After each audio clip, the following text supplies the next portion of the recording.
Welcome to we are watchers. मैं हूं Almas Jacob और आप देख रहे हैं trans human agenda exposed. We are going to become gods. Period. If you don't like it, get off. You don't have to contribute. You don't have to participate. But if you're going to interfere with me becoming God, you're going to have big trouble. Then we'll have warfare. If you kill me, I'll kill you. Next great American project, and that's what we're calling the BRAIN Initiative, is the whole area of artificial intelligence. Or some people would express it the simulation of cognitive behavior, but the fact that software can learn. Now, as humans, we can identify galaxies light years away. We can study particles smaller than an atom, but we still haven't unlocked the mystery of the 3 pounds of matter that sits between our ears. And the BRAIN Initiative will change that by giving scientists the tools they need to respond to our thoughts. There are contracts being granted in research that have goals such as a squad leader being able to communicate with his team by thought. Underlying all of this is information technology. The fact that our computers are twice as fast next year as they were the year before. And that enables artificial intelligence, robotics, synthetic biology, digital medicine. People who have been tracking these 4 technologies are familiar with this tide of interest in the direction of transhumanism. In fact, every technology that I think we know about is at the horizon of the information sciences. The real breakthroughs in microbiology are in the information sciences.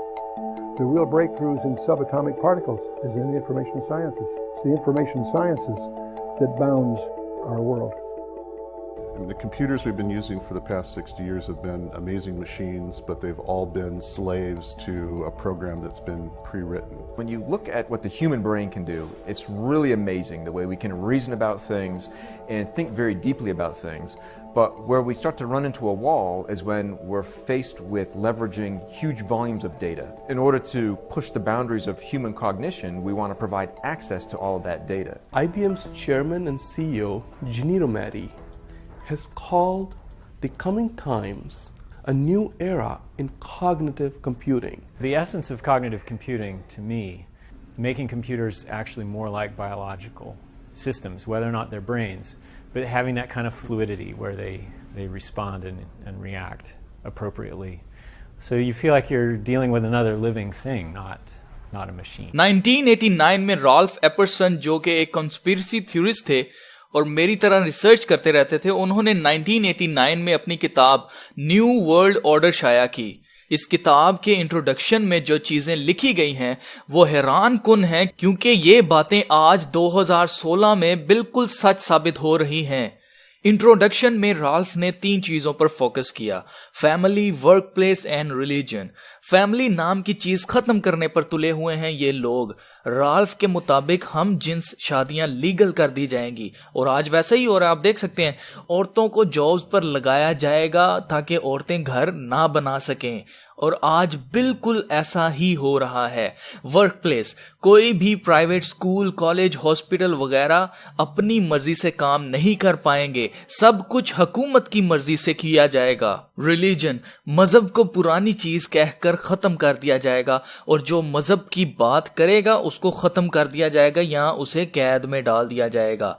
एक नया मजहब introduce करवाया जाएगा जिसे इंसान का मजहब कहा जाएगा, इंसानियत का मजहब कहा जाएगा, और उसके जहन की प्रस्तिश यानी कि सेल्फिश एक इरा आने वाला है, एक ऐसा दौर आने वाला है कि जिसके अंदर इंसान की प्रस्तिश होगी, किसी खुदा की नहीं, और ये नया मजहब इंसानियत का नाम उसको दिया जाएगा और सब लोग उसको फॉलो करेंगे। आज media, politicians, movies, dramas, TV shows, celebrities, singers, fashion और इन सब चीजों से इस बात पर काम किया जा रहा है कि इंसान को मजहब से ज्यादा इंसानियत की बात करनी चाहिए, और जो कोई मजहब या खुदा के कलाम की बात करता है वो पागल है। पीके मूवी इस बात का सबूत है, जिसमें आमिर खान एलियन बना हुआ है और वो कहता है कि सब एक ही खुदा को मानते, लेकिन सब लोगों को ये लीडर्स बेवकूफ बना रहे हैं। इस मूवी का सबसे मशहूर सीन था डांसिंग कार, जिसमें माइंड प्रोग्रामिंग इंसान की कर दी जा चुकी है। दोस्तों, अगर ये आमिर खान बहुत अच्छा काम कर रहा है तो मूवी में डांसिंग कार को इंक्लूड करने का क्या मकसद था? और इसमें ऐसे डायलॉग्स भी रखे गए हैं जो कि डायरेक्ट हिट करते हैं उसी माइंड प्रोग्रामिंग को जो हमारे बच्चों के जहनों में भी की जा रही है। उसके ऊपर भी मैं वीडियो बनाऊंगा, डिज्नी कैसे बच्चों के जहन के अंदर जो वर्ड सेक्स है उसको कैसे वो सबलिमिनली उनके जहन में उसको फीड करता जा रहा है, ताकि वो आपकी थॉट बन जाए, आपकी सोच बन जाए, ताकि आप उस ही की तरफ चाहे आप या ना चाहें, लेकिन आपका जो जहन है वो बार बार आपका उसी तरफ जाए। दोस्तों, ये सब कुछ सिर्फ आपका ध्यान खुदा से हटाकर आपके जहन में ये बात डालना है कि सब मजहब जो हैं वो झूठे हैं, बस इंसानियत एक सबसे बड़ा मजहब है। और साथ ही साथ ये लोग अपने मजहब की तालीम जैसे नाच रंग, डांसिंग कार, धोखाधड़ी, सेल्फिशनेस और फेक खुशी को प्रमोट कर रहे हैं।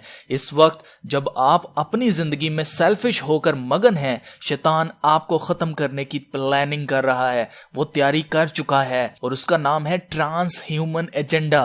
साइंसदानों का कहना है कि आज तक साइंस सिर्फ इंसान की जिंदगी को आसान बनाने में मगन थी, लेकिन अब इंसानों को बेहतर बनाना हमारा मकसद है। दुनिया भर के साइंटिस्ट इस वक्त इस प्रोजेक्ट पर डिफरेंट तरीके से एक्सपेरिमेंट्स कर रहे हैं, जिनमें human genetics editing, human cloning, enhance human intellectual, physical and psychological, ये सब सरे फरिस्त हैं। ह्यूमन जेनेटिक्स एडिटिंग में दो चीजों पर काम हो रहा है। एक कि इंसान के अंदर किसी जानवर या परिंदे या इंसान का डीएनए इंजेक्ट करके देखा जाए कि क्या बनता है। वेयरवुल्फ, हल्क और स्पाइडरमैन जैसे लोग बनाने की कोशिश की जा रही है और ऐसी गोलियां बनाई जा रही हैं जिनमें डीएनए हो किसी जानवर का या किसी इंसान का, ताकि इंसान पहले से ताकतवर, तेज और ज़हीन बन जाए। दोस्तों, याद रखिए कि हर मेडिसिन के साइड इफेक्ट्स होते हैं और इन चीजों के साइड इफेक्ट्स अभी तक बताए नहीं गए, लेकिन एक सबसे बड़ा साइड इफेक्ट ये है कि आप इंसान नहीं रहेंगे जो खुदा ने आपको बनाया था। इस डीएनए एडिटिंग में काम यहां तक पहुंच गया है कि अब आप अपने बच्चों को डिसाइड कर सकते हैं कि आपने उसको मेल पैदा करना है या फीमेल पैदा करना है। आईज का कलर, हाइट, स्किन कलर, बाल भी अपनी मर्जी से रखवा सकते हैं। ये बातें सुनने में शायद आपको अच्छी लगती हों, लेकिन आगे चल के मैं आपको बताऊंगा कि इनका रिजल्ट क्या निकलेगा।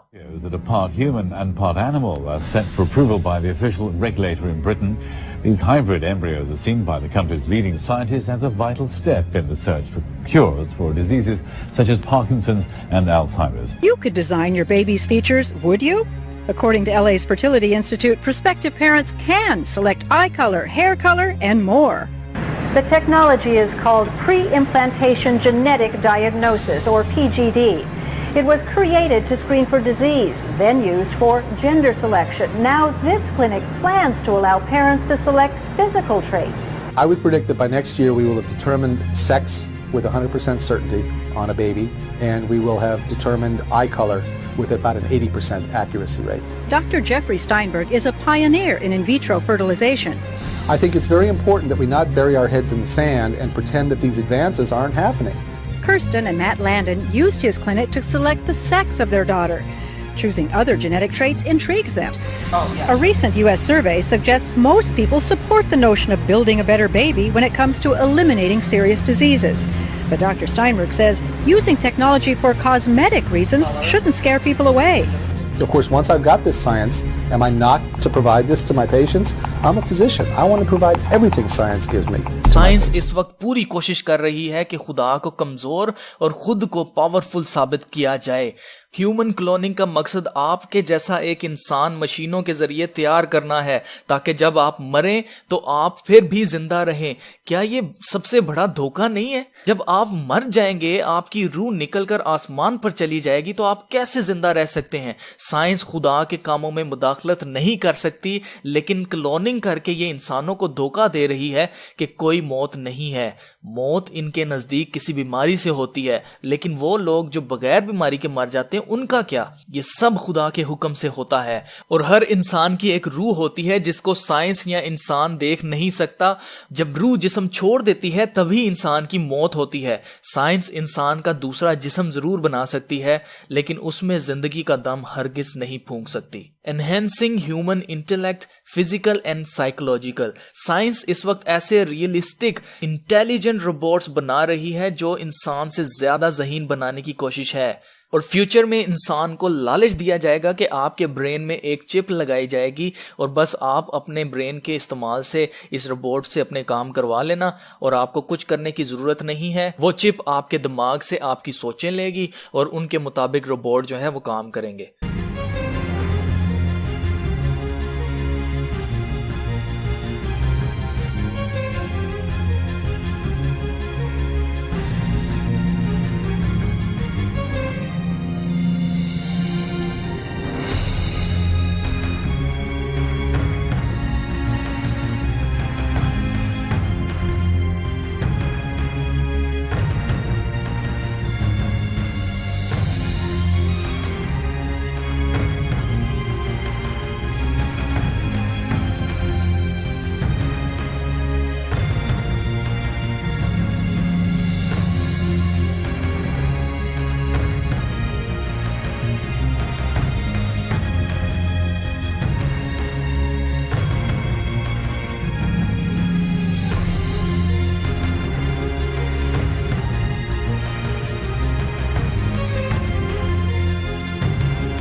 Which leads to an obvious conclusion. We are the gods now. जबकि ये धोखा है।